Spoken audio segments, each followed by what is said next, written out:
welcome back to my YouTube channel. ഇന്ന് നമ്മൾ single system of അക്കൗണ്ടിങ്ങിൻ്റെ രണ്ടാമത്തെ പാർട്ടാണ് വരുന്നത്. രണ്ടാമത്തെ പാർട്ട് എന്ന് പറഞ്ഞു കഴിഞ്ഞാൽ അതിൽ മെയിനായിട്ട് രണ്ട് പ്രോബ്ലംസ് ആണ് ഉദ്ദേശിക്കുന്നത്. ഫസ്റ്റ് പ്രോബ്ലം എന്ന് പറഞ്ഞു കഴിഞ്ഞാൽ statement of profit and loss അക്കൗണ്ടും ഫൈനൽ സ്റ്റേറ്റ്മെൻറ്റ് ഓഫ് അഫയേഴ്സും കണ്ടുപിടിക്കുന്നത്. അതിൽ അഡ്ജസ്റ്റ്മെൻറ്റ്സ് ഉള്ളൊരു പ്രോബ്ലമാണ് ഫസ്റ്റ് പ്രോബ്ലം നമ്മൾ ഉദ്ദേശിക്കുന്നത്. സെക്കൻഡ് പ്രോബ്ലം എന്ന് പറഞ്ഞു കഴിഞ്ഞാൽ നമ്മളതിൽ ഉദ്ദേശിക്കുന്നത് എന്താണെന്ന് വെച്ച് കഴിഞ്ഞാൽ ഇതിൽ തന്നെ ഇതുപോലത്തെ പ്രോബ്ലമിൽ തന്നെ പാർട്ട്ണർഷിപ്പ് വരുമ്പോൾ ഉള്ള ബേസിസിലുള്ളതാണ് നമ്മൾ സെക്കൻഡ് പ്രോബ്ലത്തിൽ ഉദ്ദേശിക്കുന്നത്. നമുക്ക് ഫസ്റ്റ് പ്രോബ്ലം നോക്കാം. Mister unscientific has not kept proper books of account. The following balance are placed before you, from which you are asked to prepare statement of profit and loss account for the year ended 31st December 2014 and a final statement of affairs as on that date. എന്നിട്ട് ഇതിൻ്റെ താഴെയായിട്ട് നമുക്ക് കുറേ അസറ്റ്സും ലയബിലിറ്റീസും തന്നിട്ടുണ്ട്. ഇതിൽ അസറ്റ്സും ലയബിലിറ്റീസും ഒക്കെ നമ്മളിപ്പോൾ വായിക്കണില്ല, അത് നമുക്ക് കാണാം, പ്രോബ്ലത്തിൽ തന്നെ കാണാം. പിന്നെ അതിൻ്റെ ലാസ്റ്റ് നമുക്ക് തന്നിട്ടുള്ള ലയബിലിറ്റി എന്ന് പറഞ്ഞു കഴിഞ്ഞാൽ 10% ബാങ്ക് ലോണാണ്. അത് ഇമ്പോർട്ടൻ്റ് ആണ്, കാരണം അതൊരു ഹിഡൻ അഡ്ജസ്റ്റ്മെൻ്റ് ആണ്. നമുക്ക് പ്രോബ്ലം വായിച്ചു കഴിഞ്ഞിട്ട് അത് നോക്കാം.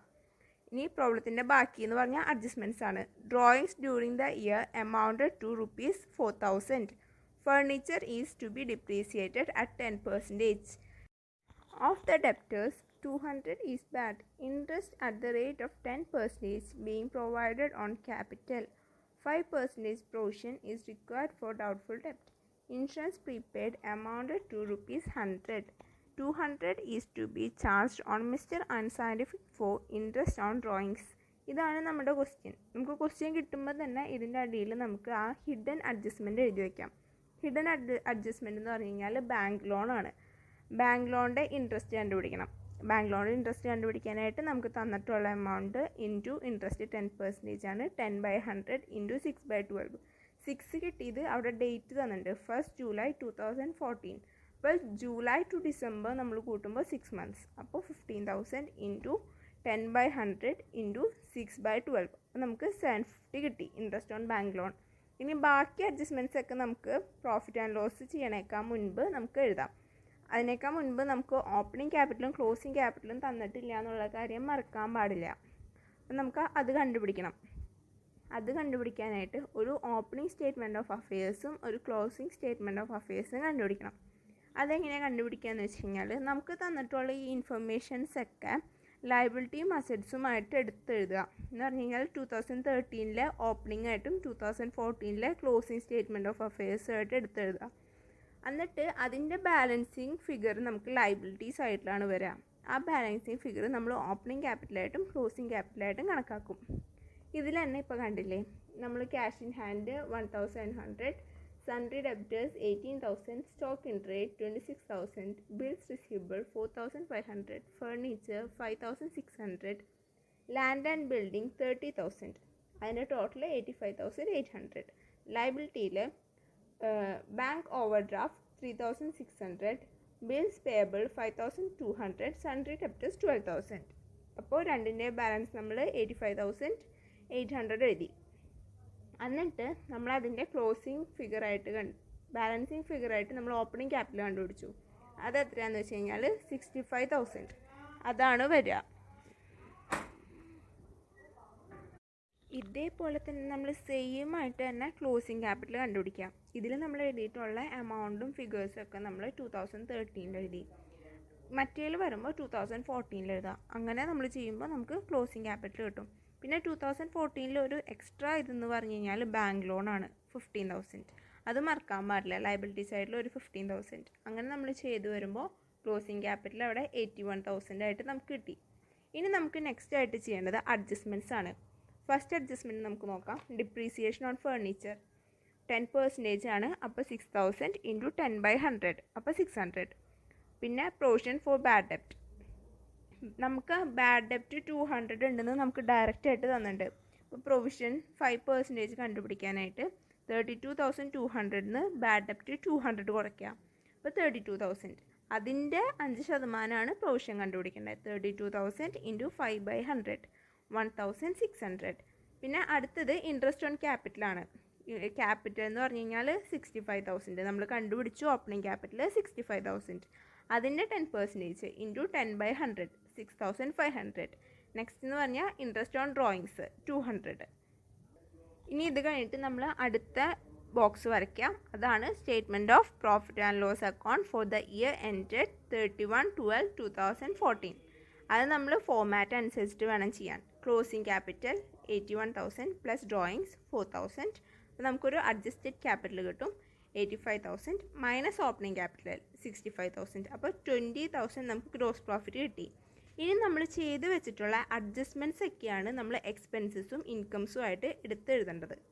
ആദ്യം തന്നെ നമ്മൾ ഡിപ്രീസിയേഷൻ എഴുതി 600. പിന്നെ ബാഡ് ഡെപ്റ്റ് ഡയറക്റ്റ് ആയിട്ടൊരു ഇത് തന്നിട്ടുണ്ട് അഡ്ജസ്റ്റ്മെൻറ്റ്, അത് 200 എഴുതി. പ്രൊവിഷൻ ഫോർ ബാഡ് ഡെപ്റ്റ് 1,600. Interest on capital 6,500. Interest on bank loan 750. ഇതിൻ്റെയൊക്കെ ടോട്ടലായിട്ട് 9,650 കിട്ടും. അത് ഇതിന്ന് മൈനസ് ചെയ്യുമ്പോൾ 10,350. അതിൻ്റെ കൂടെ ഇൻകംസ് ആഡ് ചെയ്യുക. ഇൻകംസ് എന്ന് പറഞ്ഞാൽ ഇൻഷുറൻസ് പ്രീപെയ്ഡ് 100ഉം ഇൻട്രസ്റ്റ് ഓൺ ഡ്രോയിങ്സ് 200ഉം ആണ്. അത് 300 എഴുതുക. 10,650 നമുക്ക് നെറ്റ് പ്രോഫിറ്റ് കിട്ടി. ഈ നെറ്റ് പ്രോഫിറ്റ് ആണ് നമ്മൾ final statement of affairs as on 31/12/2014 ചെയ്യുക. ഇനി നെക്സ്റ്റ് ബോക്സ് നമ്മൾ വരയ്ക്കേണ്ടത് ഇതാണ്, final statement of affairs. Final statement of അഫയേഴ്സിൽ നമ്മൾ എന്താ ചെയ്യേണ്ടതെന്ന് വെച്ച് കഴിഞ്ഞാൽ ലയബിലിറ്റി സൈഡും അസറ്റ് സൈഡും വരയ്ക്കാം. എന്നിട്ട് നമ്മൾ 2014 നമുക്ക് തന്നിട്ടുള്ള ഇൻഫർമേഷൻസ്, അതായത് നമുക്ക് തന്നിട്ടുള്ള ലയബിലിറ്റീസും അസറ്റ്സും രണ്ട് സൈഡിൽ തിരിച്ചെഴുതുക. പക്ഷേ അത് എഴുതുമ്പോൾ നമ്മൾ നമ്മുടെ അഡ്ജസ്റ്റ്മെൻറ്റ്സും കൂടെ ഓർക്കണം. പിന്നെ ഓപ്പണിംഗ് ക്യാപിറ്റലിൻ്റെ അഡ്ജസ്റ്റ്മെൻറ്റും ഓർക്കണം. അങ്ങനെ വേണം ചെയ്യാൻ. നമുക്ക് ആദ്യം അസറ്റ് സൈഡ് നോക്കാം. 4,600 ക്യാഷ്, അതിനൊരു മാറ്റമില്ല. പിന്നെ നെക്സ്റ്റ് വൺ എന്ന് പറഞ്ഞാൽ സൺഡ്രി ഡെപ്റ്റേഴ്സ്. അതിൽ നല്ലോണം അഡ്ജസ്റ്റ്മെൻറ്റ് ഉണ്ട്. സൺഡ്രി ഡെപ്റ്റേഴ്സിൻ്റെ എമൗണ്ട് നമുക്ക് തന്നിരിക്കുന്നത് 32,200. അതിൽ നിന്ന് ആദ്യം ബാഡ് ഡെപ്റ്റ് കുറയ്ക്കണം 200, 32. അപ്പോൾ നമുക്ക് 32,000 കിട്ടും. അതിൽ നിന്ന് പ്രൊവിഷൻ കുറയ്ക്കണം 1,600. അപ്പോൾ അതിൻ്റെ എമൗണ്ട് 30,400. Next stock 42,450. അതിലൊരു വ്യത്യാസമില്ല. പിന്നെ ബിൽസ് റിസീവബിൾ 5,500. അടുത്തത് ഫേർണിച്ചർ, അതിൽ അഡ്ജസ്റ്റ്മെൻറ്റ് ഉണ്ട്. 6,000 മൈനസ് 600. 600 ഏതാ ഡിപ്രീസിയേഷനാണ്. 5,400 കിട്ടി. Land and building 30,000. Insurance prepaid 100. Insurance prepaid നമ്മൾ ഇതിൽ എക്സ്ട്രാ ആയിട്ട് എഴുതി ചേർക്കണം, കാരണം അത് നമുക്കൊരു ഇൻകമാണ് ഈ വട്ടത്തെ. പിന്നെ ഇത്രേ ഉള്ളൂ അസറ്റ് സൈഡ്. അപ്പോൾ അതിൻ്റെ ടോട്ടൽ എന്ന് പറഞ്ഞു കഴിഞ്ഞാൽ എത്രയാണ്? 1,18,450. നമുക്കിനി ലയബിലിറ്റീസ് എന്ന് പറഞ്ഞു കഴിഞ്ഞാൽ ആദ്യത്തെ ലയബിലിറ്റി ക്യാപിറ്റലാണ്. അപ്പോൾ opening capital 65,000 plus net profit 10,650 plus interest on capital 6,500 minus drawing 4,000 minus interest on drawings 200. എന്നിട്ട് ഇത് ആഡ് ചെയ്യാൻ മൈനസ് ചെയ്യാൻ ചെയ്തിട്ട് 77,950 നമുക്ക് എമൗണ്ട് കിട്ടും. Next bank over draft 5,000. Bills payable 5,750. Sundry creditors 14,000. Bank loan 15,000. Interest on bank loan 750. നമ്മൾ ആ hidden adjustment ചെയ്തത്. അങ്ങനെ ഇതിൻ്റെ ടോട്ടലും 1,18,450 കിട്ടി. അങ്ങനെ നമുക്കിത് ബാലൻസായി. അപ്പോൾ നമ്മൾ ഫൈനൽ സ്റ്റേറ്റ്മെൻറ്റ് ഓഫ് അഫയേഴ്സ് കറക്റ്റായിട്ട് കണ്ടുപിടിച്ചു. സത്യം പറഞ്ഞ ഈ പ്രോബ്ലം ഭയങ്കര സിമ്പിളാണ്. പക്ഷേ അതിൽ അഡ്ജസ്റ്റ്മെൻറ്റ്സ് വരുമ്പോൾ നമുക്ക് കൺഫ്യൂഷൻ വരിക, നമ്മൾ തെറ്റിക്കുകയും ചെയ്യണത് അതുകൊണ്ടാണ്. പക്ഷേ നമ്മൾ കറക്റ്റായിട്ട് നമ്മൾ ശ്രദ്ധിച്ച് ചെയ്ത് എല്ലാ അഡ്ജസ്റ്റ്മെൻറ്റ്സും പ്രോപ്പറായിട്ട് എഴുതി കഴിഞ്ഞ് കഴിഞ്ഞാൽ നമുക്ക് സിമ്പിളായിട്ട് ഇത് ബാലൻസ് ആയിട്ട് കിട്ടും. അപ്പോൾ നമുക്ക് ആൻസർ കറക്റ്റായിട്ട് വരും കേട്ടോ. ഇനി നമ്മളുടെ സെക്കൻഡ് ക്വസ്റ്റ്യൻ എന്ന് പറഞ്ഞു കഴിഞ്ഞാൽ ഇതുപോലെ തന്നെ പ്രോബ്ലമാണ്, ബട്ട് അതിൽ പാർട്ട്ണർഷിപ്പാണ്. A, B and C പാർട്ട്ണർഷിപ്പിലുള്ളൊരു ഇതാണ്. അപ്പോൾ അതിൽ നമുക്ക് 2018 നമ്മൾ ക്വസ്റ്റ്യനിലേക്ക് പോകുമ്പോൾ നമുക്ക് 2018 ബാലൻസ് ഷീറ്റ് വന്നിട്ടുണ്ട്. പക്ഷേ 2019 ഇല്ല. അപ്പോൾ നമ്മൾ 2019 പ്രിപ്പയർ ചെയ്യണം.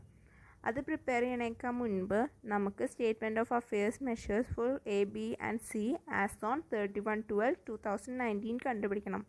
കാരണം നമുക്ക് കമ്പൈൻഡ് ക്ലോസിംഗ് കറണ്ട് അക്കൗണ്ട് വേണം. A, B and Cയുടെ കമ്പൈൻഡ് ക്ലോസിംഗ് കറണ്ട് അക്കൗണ്ട് വേണം. അപ്പോൾ അത് കണ്ടുപിടിക്കണം. അത് കഴിഞ്ഞിട്ട് statement of profit and loss account കണ്ടുപിടിക്കണം. അത് കഴിഞ്ഞിട്ടാണ് നമ്മൾ ഫൈനൽ സ്റ്റേറ്റ്മെൻറ്റ് ഓഫ് അഫയേഴ്സ് കണ്ടുപിടിക്കേണ്ടത്. അപ്പോൾ ഇതിൽ കുറച്ച് അഡ്ജസ്റ്റ്മെൻറ്റ്സ് ഉണ്ട്, അത് വായിക്കാം. The partners drawing during the year 2019 have been provided at A, rupees 1,400, B, 1000, C 650 on 31/12/2019. അത് ക്ലോസിങ്ങിലുള്ളതാണെന്നാണ് അപ്പോൾ ഉദ്ദേശിക്കുന്നത്. The cash was 3,200, debtors 4,250, stock 5,900, advance payment 25 and creditors 6040. Machinery is to be depreciated by 10% per annum and furnitures and fixtures at 7.5%. 5% interest is allowed on capital. The partners share profit in the proportion of 1/2, 1/3 and 1/6. You are required to prepare a statement showing the net trading profit for the year ended 2019 and the division of the same between the partners together with the balance sheet as on 31/12/2019. അപ്പോൾ നമ്മൾ first കണ്ടുപിടിക്കുന്നത് statement of affairs measures of A B and C as on 31/12/2019. ഇല്ല, അപ്പോൾ നമ്മൾ 2 column വരയ്ക്കുക.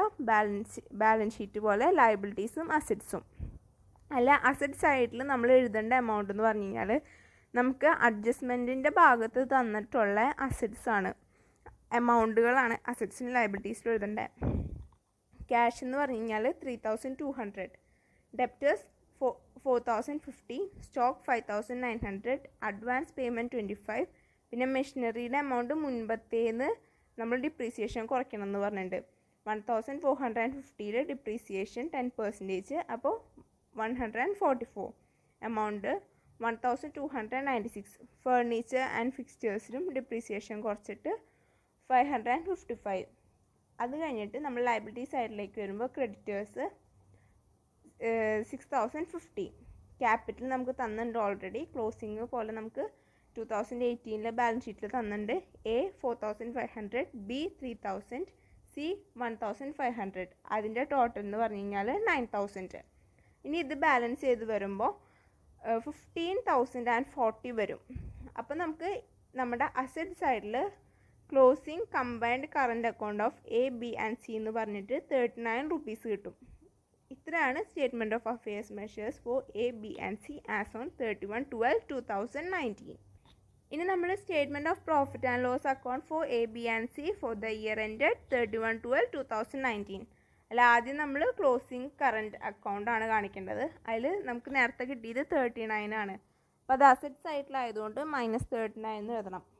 Plus drawings നമുക്ക് നമ്മുടെ അഡ്ജസ്റ്റ്മെൻറ്റ്സിൽ തന്നിട്ടുണ്ട്. A 1,400, B 1,000, C 650, 3,050. അപ്പോൾ ഇത് ആഡ് ചെയ്യുമ്പോൾ നമുക്ക് എത്ര കിട്ടും? 3,011. അതിൽ നിന്ന് കമ്പൈൻഡ് കറൻറ്റ് അക്കൗണ്ട് മൈനസ് ചെയ്യണം. എ ബി ആൻഡ് സിയുടെ കമ്പൈൻഡ് കറൻറ്റ് അക്കൗണ്ട് മൈനസ് ചെയ്യണം. A 145, B 100.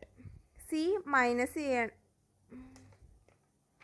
സി എന്ന് പറഞ്ഞു കഴിഞ്ഞാൽ 170 ആണ്. പക്ഷേ 170 ഇതിൽ നിന്ന് നമ്മൾ ഓൾറെഡി കുറച്ചിട്ട് വേണം കാണിക്കാൻ. കാരണം അതുണ്ടായിരുന്നത് അസറ്റ് സൈഡിലാണ്. അസറ്റ് സൈഡിലല്ലോ, ലയബിലിറ്റി സൈഡിലല്ലേ ശരിക്കും ഉണ്ടാവണ്ടേ. അപ്പോൾ 245 മൈനസ് 170, 75 നമ്മൾ ഇപ്പുറത്തേക്ക് എടുത്ത് എഴുതി അത് കുറയ്ക്കും. അത് കുറയ്ക്കുമ്പോൾ 2,936. ഇനി അടുത്തത് ഇൻട്രസ്റ്റ് ഓൺ ക്യാപിറ്റൽ കുറയ്ക്കണം. എയുടെ ഇൻട്രസ്റ്റ് ഓൺ ക്യാപിറ്റൽ എന്ന് പറഞ്ഞാൽ 4,500 ഇൻറ്റു 5/100. എല്ലാതും 5% ഇൻട്രസ്റ്റ് ആണ്. അപ്പോൾ എല്ലാത്തിൻ്റെയും എയുടെയും ബിയുടെയും സിയുടെയും ഇൻട്രസ്റ്റ് ഓൺ ക്യാപിറ്റൽ കണ്ടുപിടിച്ചിട്ട് അതിൻ്റെ ടോട്ടൽ 450 എഴുതും. അപ്പോൾ നമുക്ക് പ്രോഫിറ്റ് ഡ്യൂറിങ് ദ ഇയർ കിട്ടി 2,486. ഇനി ഇതിലാണ് നമ്മൾ ഷെയർ ഓഫ് പ്രോഫിറ്റ് കണ്ടുപിടിക്കേണ്ടത്.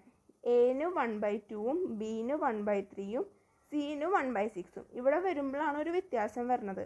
അപ്പോൾ നമുക്ക് ഈ കിട്ടിയിട്ടുള്ള എമൗണ്ട് 2,486 നമ്മൾ ഡിവൈഡ് ചെയ്ത് എഴുതണം എന്നുള്ളൂ. 2,486 ഇൻറ്റു 1/2 ചെയ്യുമ്പോൾ 1,243. അതാണ് എൻ്റെ. അതുപോലെ തന്നെ ബിൻ്റെയും സിൻ്റെ ഒക്കെ. ഇനി ഇത് സോർട്ട് ഔട്ട് ചെയ്തിട്ട് ഏറ്റവും അവസാനം നമ്മൾ ഫൈനൽ സ്റ്റേറ്റ്മെൻറ്റ് ഓഫ് അഫെയേഴ്സ് കണ്ടുപിടിക്കും. ഫൈനൽ സ്റ്റേറ്റ്മെൻറ്റ് ഓഫ് അഫെയേഴ്സ് എന്ന് പറയുന്നത് 2019 ആണ്. അപ്പോൾ മിക്ക എമൗണ്ടുകളും നമ്മൾ എഴുതേണ്ടി വരിക നമുക്ക് അഡ്ജസ്റ്റ്മെൻറ്റിൽ തന്നിട്ടുള്ള എമൗണ്ടാണ്. Cash 3,200, debtors 4,025. ഞാൻ എല്ലാം പറയണില്ല, ഫർണിച്ചറിൻ്റെ കാര്യമൊക്കെ നമ്മൾ പറഞ്ഞതാണ്. അപ്പോൾ അതൊന്നും പറയേണ്ട ആവശ്യമില്ലല്ലോ. ലയബിലിറ്റീസിലും ഇതൊക്കെ എടുത്തെഴുതുക. ക്യാപിറ്റൽ എടുത്തെഴുതുക 4,500. കറൻറ്റ് അക്കൗണ്ട് നമ്മൾ എഴുതേണ്ടത് എങ്ങനെയാണെന്നാണ് പറയണത്. എസ് കറൻറ്റ് അക്കൗണ്ട് എഴുതണം, ബീസ് കറൻറ്റ് അക്കൗണ്ട് എഴുതണം, സീസ് കറൻറ്റ് അക്കൗണ്ട് എഴുതണം. അതാണ് ഈ വട്ടം നമുക്ക് ഡിഫറെൻ്റ് ആയിട്ട് വന്നിട്ടുള്ളത്. ആദ്യം ഓൺ 1/1/2019 ആണ് നമ്മൾക്ക് ആദ്യം കണ്ടിരിക്കണേ 145 എന്ന് പറഞ്ഞാൽ ഓപ്പണിങ്ങിൽ 145 ആണ്. അതിൻ്റെ കൂടെ പ്രോഫിറ്റ് ആഡ് ചെയ്യണം നമ്മൾ 1243. അപ്പം നമുക്ക് 1388 കിട്ടും. അതിൻ്റെ കൂടെ ഇൻട്രസ്റ്റ് ഓൺ ക്യാപിറ്റൽ ആഡ് ചെയ്യണം 225. അതിന്ന് ഡ്രോയിങ്സ് മൈനസ് ചെയ്യണം. 1400 മൈനസ് ചെയ്യുമ്പോൾ നമുക്ക് 213 കിട്ടും. എസ് കറൻറ്റ് അക്കൗണ്ട് എന്ന് പറഞ്ഞിട്ട്. ബീസ് കറൻറ്റ് അക്കൗണ്ട് എന്ന് പറഞ്ഞിട്ട് കിട്ടുക. ഇതുപോലെ തന്നെ ബീൻ്റെ ഓപ്പണിംഗ് ആയിട്ടുള്ളത് 100 ആണ്. 100 എഴുതുക. അതിൻ്റെ കൂടെ പ്രോഫിറ്റ് ആഡ് ചെയ്യുക 829. അതിൻ്റെ കൂടെ ഇൻട്രസ്റ്റ് ഓൺ ക്യാപിറ്റൽ ആഡ് ചെയ്യുക, ഡ്രോയിങ്സ് മൈനസ് ചെയ്യുക. അപ്പോൾ 79 കിട്ടും. സീസ് കറൻറ്റ് അക്കൗണ്ടും 170 നമ്മൾ -170 ആയിട്ട് എടുക്കണ്ടേ. അതിൻ്റെ കൂടെ ഡ്രോയിങ്സ് ആഡ് ചെയ്യുക 650. ഇൻട്രസ്റ്റ് ഓൺ ക്യാപിറ്റൽ മൈനസ് ചെയ്യുക 75. പ്രോഫിറ്റ് മൈനസ് ചെയ്യുക 414 331. അപ്പോൾ നമുക്ക് ബാലൻസ് 15,332 റുപ്പീസ് കിട്ടും. രണ്ടിൻ്റെയും ഈക്വൽ ആയിട്ട് കിട്ടും. അങ്ങനെ നമ്മുടെ final statement of affairs correct ആയിട്ട് വരും. സെക്കൻഡ് പ്രോബ്ലം ഞാൻ കുറച്ച് സ്പീഡിൽ പറഞ്ഞ വേറെ ഒന്നുമല്ല, നമ്മൾ നേരത്തെ പറഞ്ഞ പ്രോബ്ലം പോലെ തന്നെയാണ്. പക്ഷേ ഇതിൽ നമ്മൾ ഇതൊക്കെ ഡിവൈഡ് ചെയ്ത് കൊടുക്കണം എന്നുള്ളൊരു വ്യത്യാസം മാത്രമേ ഉള്ളൂ. അതുകൊണ്ടാണ് കുറച്ച് സ്പീഡിൽ പറഞ്ഞത്, അല്ലാണ്ട് വേറെ ഒന്നുമല്ല കേട്ടോ. ഇനി നമുക്ക് അടുത്ത മെത്തേഡും അതുപോലെ തന്നെ അതിൻ്റെ തിയറി പാർട്ടും അതിൻ്റെ പ്രോബ്ലം പാർട്ടും നമുക്ക് അടുത്ത വീഡിയോയിലിടാം. അപ്പോൾ നമുക്ക് ഈ വീഡിയോ ഇവിടെ വൈൻഡപ്പ് ചെയ്യാം കേട്ടോ. ഇപ്പോൾ ഈ പറഞ്ഞതിലൊക്കെ വല്ല ഡൗട്ട് ഉണ്ടെങ്കിൽ കമൻറ്റ് ബോക്സിൽ മെൻഷൻ ചെയ്യുകയാണെങ്കിൽ തീർച്ചയായിട്ടും ക്ലിയർ ചെയ്ത് തരുന്നതായിരിക്കും കേട്ടോ. Okay, by.